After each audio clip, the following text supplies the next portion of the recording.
3. Nous allons passer maintenant à la mission M2. Il va falloir que tout le monde s'habitue au jargon. Mission M2, mission formation, donc, qui a été évoquée longuement comme étant un des métiers historiques de l'école. Comment elle se conjugue aujourd'hui au présent. Jean-Paul Russell, qui est nouvellement nommé comme directeur adjoint chargé de la formation, puisque tu es arrivé au mois d'août de cette année, va nous exprimer en quelques mots les orientations qui sont prises et la traduction concrète du programme de formation de l'école. Merci Michel. Merci Pascal. Même s'il faut rompre le rythme, je ne me mettrai pas à genoux aujourd'hui. Donc la mission M2, sous ce vocable, il s'agit toujours de la mission formation dans un contexte rénové. On a parlé de rénovation des diplômes tout à l'heure. Dans un contexte élargi, on a parlé d'École nationale des voiles et des sports nautiques et de la place importante que prennent maintenant les formations en glisse aérotractée nautique, c'est-à-dire le kitesurf et le surf à l'école. Le présent, c'est au moins encore les projets pour les 2 ans qui viennent. 2012, c'est l'échéance de notre contrat de performance. Notre contrat de performance parle de cœur de métier. Un cœur de métier, un cœur, c'est 4 parties. Donc je vais parler en 4 étapes. Donc d'abord, les formations dites à environnement spécifique, c'est-à-dire les disciplines pour lesquelles notre ministère a souhaité conserver la formation des moniteurs, des cadres, dans des établissements de jeunesse et sport, dont l'École nationale de voile et des sports nautiques.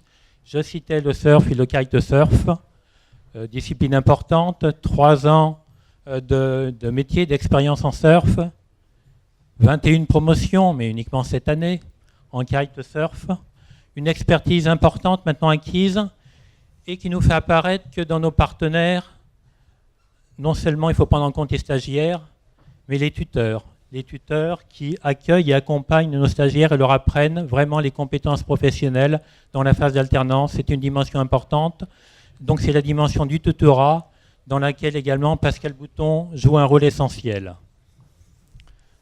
Ces formations environnement spécifiques sur ce socle déjà, donc construit depuis quelques années, vont se développer en niveau 3. Donc Monsieur Bénintende, en collaboration étroite avec votre fédération, nous avons le projet de mettre en œuvre dès le mois d'octobre un diplôme d'État, donc de formation niveau 3 de perfectionnement sportif en glisse aérotractée nautique, de manière à accompagner votre projet de développement sportif.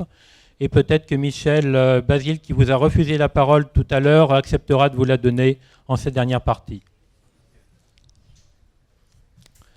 Ce diplôme d'État me permet de faire le lien avec la deuxième partie de notre cœur. Je ne sais pas s'il s'agit d'un ventricule ou d'une oreillette.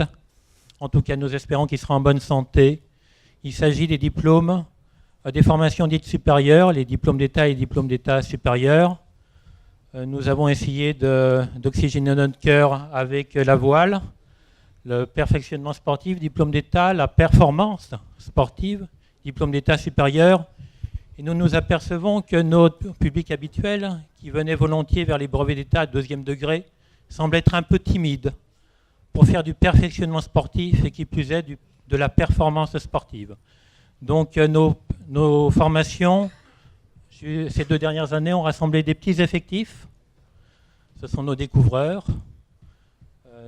Il en faut, y compris en pédagogie. Il nous faut donc des cobayes. On continue d'expérimenter. On a parlé de la situation délicate de nos stagiaires des années 70, donc nous continuons avec eux. Ces rythmes difficiles, certains préfèrent expérimenter sur 2 ans qu'1 an, ils ont étalé leur formation. En tout cas, sur ces expériences, nous allons pouvoir conduire au mois d'octobre 2011 notre 2e formation du diplôme d'État perfectionnement sportif, et notre 3e formation, c'est la seule en France, diplôme d'État supérieur performance sportive. Le cœur doit battre un peu plus vite, donc on va passer à la 3e partie, les formations fédérales.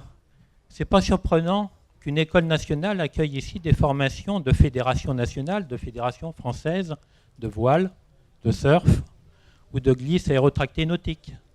Il apparaît qu'à certains moments, les cadres fédéraux qui interviennent sur l'ensemble des ligues des comités départementaux ou des districts, ça dépend des appellations selon les fédérations, doivent avoir un socle commun de connaissances et un socle commun de vécu, de partage, d'expérimentation avec leurs homologues.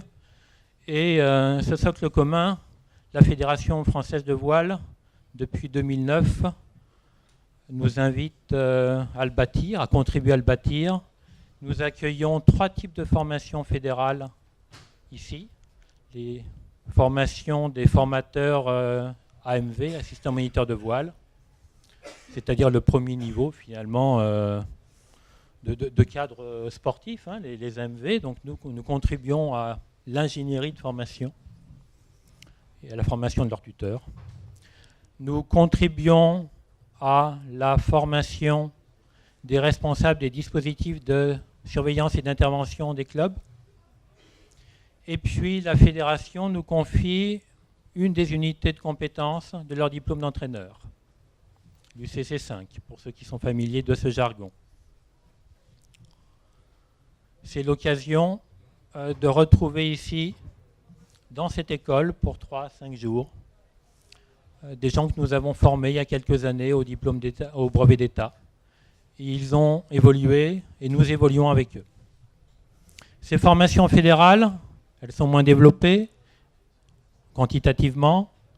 Elles sont en cours de structuration pour la Fédération française de vol libre, où nos cadres qui enseignent, qui forment les brevets professionnels sont également en train d'écrire avec vos cadres fédéraux les diplômes d'entraîneur de la Fédération française de vol libre et accueillent ici également en surf les brevets d'initiateurs fédéraux. Donc partenariat avec les 3 fédérations sur la formation de leurs cadres fédéraux. Et la 4e partie, ça concerne les affaires maritimes au sens large. D'une part, les administrateurs des affaires maritimes vont retrouver le chemin de l'école. On avait évoqué qu'ils y venaient dans les années 70 et 80. C'est prévu dès le 29 août cette année. D'autre part, l'école, depuis 3 ans, accompagne les bateaux-écoles qui doivent, dans le cadre d'une réforme, délivrer la partie pratique du permis plaisance et envoient leurs formateurs, leurs moniteurs, ici, suivre un stage à l'évaluation du permis de plaisance. Là aussi, c'est une garantie d'une homogénéisation des exigences sur l'ensemble du territoire. Et puis, donc, compte tenu de cette expérience et des 80 stagiaires accueillis, par exemple, en 2010, et à peu près autant les années précédentes, il nous est apparu nécessaire de proposer une formation de moniteur de bateau-école en amont. C'est une sorte de verticalité. C'est pour, en fait, que les gens qui sont des gens de métier arrivent en étant déjà mieux préparés pour pouvoir mieux transmettre ces fondamentaux qui participent largement à la sécurité de la navigation de plaisance et qui sont également des outils, qui sont des prérequis de nos moniteurs, quels que soient les noms, dans les sports nautiques. Donc voilà 4 domaines. Donc nous espérons que ce cœur sera solide, car pour que l'école soit solide, il faut qu'elle ait un cœur solide. Merci de votre attention. Merci Jean-Paul.